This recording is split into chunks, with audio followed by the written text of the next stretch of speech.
காலை வணக்கம். நலம் நலமறிக நிகழ்ச்சியில் நான் உங்கள் மூலிகை வேளாண் ஆராய்ச்சியாளர் சாலை மருதமலை முருகன்.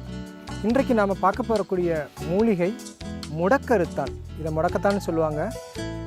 இயல்பாக நம்ம எல்லா வேலிகள்லையும் வயல் சார்ந்த இடத்துல எல்லாத்துலேயுமே கொடி இனமாக படர்ந்துருக்கும், வேலிகளில் படர்ந்துருக்கும். இந்த நீளமான இந்த கொடியில் இருக்கக்கூடிய விஷயத்தில் வந்து ஒரு பலூன் மாதிரியா சின்ன சின்ன காய்கள் வந்து அதை காய்ச்சி துவங்கும். இவ்வளோ பெரும் முடக்கத்தான் ஒரு பெருசாக இருக்கும். இப்போ நம்ம எடுத்துக்கிறது வந்து ஒரு சிறிய முடக்கத்தான், சிறு முடக்கத்தான் எடுத்துக்கிறோம். இந்த முடக்கத்தானுடைய அறிவியல் பெயர் கார்டியோஸ்பெர்மோ ஹெலிகோகேபம் அப்படின்னு சொல்லி, இது வந்து சாப்பிண்டேசியோ குடும்பத்தை சேர்ந்தது. இதற்கு முடக்கத்தான் நம்ம பேசுகிறதுக்கு முன்னால் 3000 ஆண்டுகளுக்கு முன்னால் இருக்கக்கூடிய பெயர் உளிங்கை. இந்த உளிங்கை அப்படின்ற பெயர் இன்னும் வந்து கேரளாவிலின் ஒரு பகுதியிலையும் கன்னியாகுமரி மாவட்டத்தோட மேற்குலையும் முடக்கத்தானுக்கு பேர் உளிங்கை. அப்போ உளிங்கைனா என்ன அப்படின்னு சொன்னால், இது வந்து திணை மூலிகை. தொல்காப்பியத்தில் சொல்லப்பட்டிருக்க இந்த திணையில் தும்பை திணை, அதே போல் வாகை திணை, இது மாதிரி உளிங்கை திணைன்னு இருக்குது. இந்த உளிங்கை திணைனா என்ன அப்படின்னு சொன்னால், இப்போ போருக்கு போகிறாங்க அப்படின்னு சொன்னால் அந்த போருக்குள்ளே இருக்கக்கூடிய மதிச்சுவருக்கு உள்ள ஒரு காவலாளிகள் அதை காத்துட்ருப்பாங்க. வெளியில் வரவங்க மதிலை வந்து தற்காத்து கொள்வதும் மதிலை உடைப்பதுமான போர். இந்த மதிலை உடைப்பது மாதிரியே அந்த முடக்கை வந்து உடைக்கக்கூடியது. இப்போ இந்த முடக்கை உடைக்கிறது என்ன அப்படின்னு சொன்னே, நம்ம வந்து வாதத்தை மட்டும் இல்லை மனதிலையும் முடக்குது. நம்ம இயல்பாக கிராமத்தில் பார்க்குறோம், ஏப்பா இப்படி முடங்கி போயிருக்கு அப்படின்னு. தற்கால ஆய்வுகள் என்ன சொல்லுது, சித்த மருத்துவத்திற்கு மேலாக இந்த முடக்கருத்தான் வந்து மிக அருமையாக டீஸ்ட்ரெஸ் பண்ணக்கூடிய மனம் சார்ந்த வியாதிகளுக்கு பயன்படுகிறது. அப்போ நம்ம 3000 ஆண்டுகளுக்கு மேலே பழமையினுமே ஒரு நண்பர் கேட்டார், எல்லாத்துக்கும் 3000 ஆண்டுகளுக்கு முன்னால் வந்து அருமையாக முடக்கை அறுக்குதுன்னெலாம் சொல்கிறீங்களே, எங்கே ஆராய்ச்சி முடிவுகள் அப்படின்னு சொன்னாங்க. குயின்ஸ் பல்கலைக்கழகம் ஆஸ்திரேலியாவில் இதில் வந்து என்ன, இதில் மூட்டுகள் உறைந்திருக்க யூரிக் அமிலத்தை சிறுநீரகம் மூலமாக கரைத்து வெளியேற்றக்கூடிய ஒரு வேதியியல் மூலக்கூறு தாலேட் என்று இருக்குது. அதில் வந்து இந்த முடக்கத்தான் வந்து மூட்டுவாதத்திற்கும் இந்த வாதத்திற்கான அருமையான மருந்து என்று அறிவியல் பூர்வமாக நிரூபிக்கப்பட்டுள்ளது. நம்ம இந்த முடக்குவாதத்தில் சர்க்கரை நோயால் பயன்படக்கூடிய முடக்க அறுக்கக்கூடிய ஒரு தோசையை, முடக்கத்தான் தோசையான தயாரிப்புக்கெல்லாம் செல்வோம். எல்லோருக்கும் காலை வணக்கம். நான் உங்கள் சித்த மருத்துவர் கல்பனா தேவி. இன்றைக்கி நம்ம முடக்கருத்தான் தோசை எப்படி செய்கிறது அப்படின்றத பார்க்க போகிறோம். முடக்கருத்தான் அப்படின்ற மூலிகை பார்த்தீங்க அப்படின்னா எல்லா இடங்கள்லையும் பரவலாக கிடைக்கக்கூடிய மூலிகை தான்.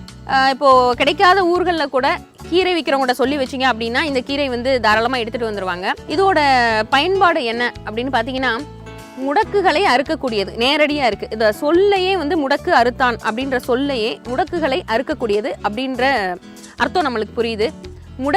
முடக்குவாதம் அப்படின்னா சித்தர்கள் என்ன சொல்கிறாங்க அப்படின்னா, ருமட்டாய்டு ஆர்த்ரைட்டிஸ் அப்படின்ற ஒரு பிரச்சனை. அதாவது மூட்டுகள் எல்லாத்தையும் முடங்கி போக செய்யக்கூடிய இந்த பிரச்சனைக்கு இந்த தோசை இந்த எப்படி ஒரு தீர்வு அமையுது அப்படின்றத நம்ம பார்க்க போகிறோம். இதை பற்றின பாடல் பார்த்தீங்கன்னா, சூளை பிடிப்பு சொறி சிறங்கு வன் கரப்பான் காலை தொடு வாயுவும் கண்மலமும் சால கடத்தான் ஓடிவிடும் காசினியை விட்டு முடக்கற்றான் தன்னை மொழி அப்படின்னு சொல்கிறாங்க. முடக்கற்றான்ற பேரை சொன்னாலே வாத சம்பந்தமான முடக்கு சம்பந்தமான பிரச்சனைகள்லாம் ஓடிடும் அப்படின்னு அதை அழகாக சொல்கிறாங்க. இப்போ நம்ம என்ன பண்ண போகிறோம் அப்படின்னா, நார்மலாக நம்ம வீட்டில் செய்கிற தோசை மாவு எவ்வளோ எடுத்துக்க போகிறோம் அப்படின்னா, ஒரு 1/2 லிட்டர் தோசை மாவுக்கு ஒரு கைப்பிடி அளவுக்கு முடக்கருத்தான் எடுத்துக்க போகிறோம். அதாவது நம்ம கைப்பிடிக்கு இப்படி எடுத்தோம் அப்படின்னா, நம்ம இந்த இலைகளை மட்டும், இந்த முடக்கருத்தானில் இருக்க இலைகளை மட்டும் கம்ப்ளீட்டாக ஒன்றா தனியாக எடுத்துக்க போகிறோம். இந்த காய்களை சேர்க்கனாலும் சேர்த்துக்கலாம், இந்த காய் இலை சேர்த்துக்கலாம். இந்த நரம்பு தண்டு சேர்க்கணுன்ற அவசியம் இல்லை. இந்த முடக்கருத்தான முழுமையாக வேக வச்சு எடுக்கும்போது இதில் உள்ள சத்துக்கள் வந்து நம்மளுக்கு கிடைக்கிறதில்ல. அரைச்சு பயன்படுத்தும் போது சத்துக்கள் கிடைக்குது. 1/2 லிட்டர் மாவுக்கு ஒரு கைப்பிடி அளவுக்கு முடக்கருத்தான் எடுத்து அரைச்சு நம்ம எடுத்து வச்சுருக்கோம். ஒரு கைப்பிடி அளவுக்கு முடக்கருத்தான் எடுத்து கொஞ்சமாக தண்ணி சேர்த்து அரைச்சி வச்சுட்டோம். இப்போ 1/2 லிட்டர் மாவில் இந்த முடக்கருத்தான் அரைத்த கலவையை நம்ம கலக்க போகிறோம். 1/2 லிட்டர் தோசை மாவில் ஒரு கைப்பிடி அளவுக்கு முடக்கருத்தான் அரைத்த சாறை நம்ம சேர்த்து கலந்துரும். இப்போ பார்த்தீங்கன்னா, அந்த முடக்கருத்தான் கீரைக்கு ஒரு கசப்பு சுவை உண்டு. இந்த மாதிரியாக நம்ம இதை தோசை மாவில் அரைத்து கலந்து பயன்படுத்தும் போது இதோட கசப்பு சுவை வந்து சுத்தமாக தெரியவே தெரியாது.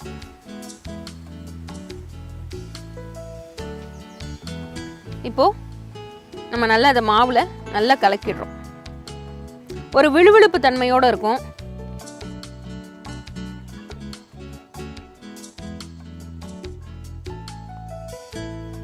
இப்போ நம்ம தோசை மாவில்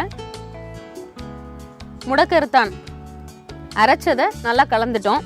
இப்போ நம்ம ஸ்டவ் ஆன் பண்ணுறோம்.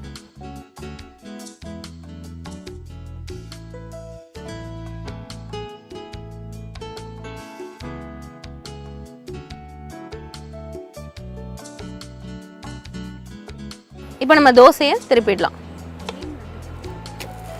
இப்போ நம்மளுக்கு முடக்கருத்தான் தோசை பற்றி நம்மளுக்கு தெரிஞ்சது என்ன விஷயம் அப்படின்னா, இது முடக்குகளை மூட்டு வலியும் சரி பண்ணுறது அப்படின்றது எல்லாத்துக்கும் தெரிஞ்ச விஷயம். தெரியாத ஒரு விஷயம் என்ன அப்படின்னா, இந்த முடக்கருத்தான் தோசை வந்து நம்முடைய உடம்புல இருக்க சுகர் லெவலை அதிகப்படுத்துறத தடுக்குது. அதாவது எப்படி பார்த்தீங்க அப்படின்னா, இப்போது ஜென்ரலாக வந்து சுகர் பேஷண்ட்ஸ் வந்து இத்தனை இட்லி தான் சாப்பிடணும், இவ்வளோ தான் தோசை சாப்பிடணும் அப்படின்ற ஒரு லிமிட்டேஷன் இருக்கும். 2 தோசை சாப்பிடணும், அதுக்கு மேலே சாப்பிட்டா என்னோட சுகர் லெவல் அதிகமாயிரும் அப்படின்னு. இப்போ நம்ம இந்த முடக்கருத்தான் இதில் மிக்ஸ் பண்ணி சுடுற இந்த தோசையில் அவங்களோட சுகர் லெவல் அதிகப்படாது அப்படின்றது ஒரு நம்ம அனுபவத்தில் கண்டுபிடிச்ச ஒரு செய்தி. அதாவது கிளைசிமிக் இண்டெக்ஸ் அப்படின்னு சொல்லுவாங்க. அதாவது இப்போ நம்ம ஒரு உணவுப் பொருள் எடுத்த உடனே, ஒரு மாவுச்சத்துள்ள உணவுப் பொருளோ ஒரு இனிப்போ எடுத்த உடனே நம்ம உடலில் உள்ள சர்க்கரையின் அளவு அதிகப்படுது. ஆனால் இப்போ நம்ம இந்த முடக்கருத்தான் அதில் சேர்த்துட்டோம் அப்படின்னா சர்க்கரையின் அளவு அதிகப்படுறதில்ல. அதனால் ஜென்ரலாக 1 தோசை சாப்பிடணும், 2 தோசை சாப்பிடணும் அப்படின்ற ரெஸ்ட்ரிக்ஷன் இல்லாமல் இந்த முடக்கருத்தான் சேர்த்து அவங்க 3 தோசை 4 தோசை கூட சாப்பிட்டுக்கலாம். இப்போ தோசை வெந்துருச்சு, நம்ம ஸ்டவ் ஆஃப் பண்ணிடுறோம். நம்ம தோசை எடுத்து பிளேட்டில் வச்சுக்கோ.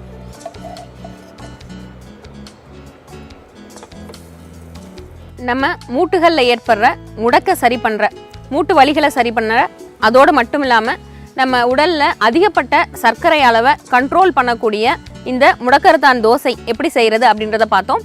அடுத்த நிகழ்ச்சியில் வேறு ஒரு மருத்துவ குறிப்பில் சந்திக்கலாம். நன்றி, வணக்கம்.